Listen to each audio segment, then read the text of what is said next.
అత్యుత్తమర్యాం కులే లక్ష్యంగా నారాయణ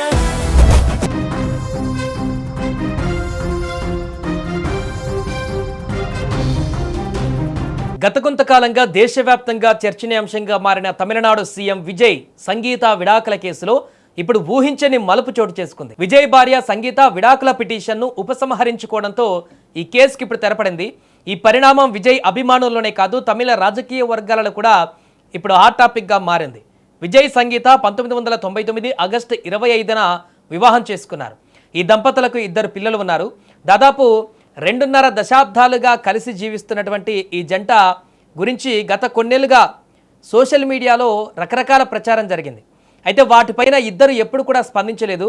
అనంతరం 2025 డిసెంబర్ 5న సంగీత చెంగల్పట్టు కోర్టులో విడాకుల పిటిషన్ దాఖలు చేసినట్టు కోర్టు రికార్డులలో నమోదైంది. తర్వాత ఈ కేసు ఫ్యామిలీ కోర్టుకు బదిలీ అయింది. 2026 ఫిబ్రవరిలో ఈ విషయం మీడియాలో బయటకు రావడంతో ఒక్కసారిగా సంచలనంగా మారింది. సంగీత తన పిటిషన్లో దాంపత్య బంధం పూర్తిగా దెబ్బతిందని, మానసిక వేధింపులు ఎదురయ్యాయని, అలాగే విజయ్కు వివాహేతర సంబంధం ఉందని ఆరోపించినట్లు పలు మీడియా కథనాలు కూడా అప్పుడు వెల్లడించాయి. అయితే ఈ ఆరోపణలపైన విజయ్ ఎలాంటి బహిరంగ స్పందన కూడా ఇవ్వలేదు. ఆ తర్వాత 2026 ఏప్రిల్ 20న ఈ కేసు విచారణకు రావాల్సి ఉండగా ఇరుపక్షాలు కోర్టుకు హాజరు కాకపోవడంతో విచారణ వాయిదా పడింది. మళ్ళీ 2026 జూన్ 15న విచారణ జరిగినప్పటికీ ఎలాంటి తుది నిర్ణయం వెలువడలేదు.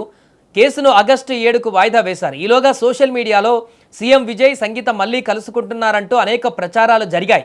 కానీ వాటిపైన కూడా అధికారికంగా ఎలాంటి స్పందన రాలేదు. అయితే తాజాగా ఈ కేసులో కీలక పరిణామం చోటు చేసుకుంది. సంగీత తన విడాకుల పిటిషన్ను ఉపసంహరించుకోవడంతో చెంగల్పట్టు ఫ్యామిలీ కోర్టు కేసును ఇప్పుడు ముగించింది. దీంతో గత కొన్ని నెలలుగా కొనసాగుతున్న ఈ లీగల్ ప్రాసెస్కు ముగింపు పలికినట్లయింది. అయితే సంగీత ఈ నిర్ణయం ఎందుకు తీసుకున్నారు, ఇద్దరి మధ్య రాజీ కుదిరిందా, కుటుంబ సభ్యుల చొరవతో సమస్య పరిష్కారమైందా అనే విషయాలపైన ఇప్పటి వరకు అధికారిక సమాచారం అయితే బయటకు రాలేదు. సీఎం విజయ్ కానీ సంగీత కానీ ఈ పరిణామం పైన ఇప్పటి వరకు ఎలాంటి అధికారిక స్టేట్మెంట్ కూడా విడుదల చేయలేదు. అందువల్ల పిటిషన్ ఉపసంహరణకు గల అసలు కారణం ఇంకా తెలియాల్సి ఉంది. ఇక ఈ వార్త బయటకు రావడంతో విజయ్ అభిమానులు సోషల్ మీడియాలో ఆనందం వ్యక్తం చేస్తున్నారు.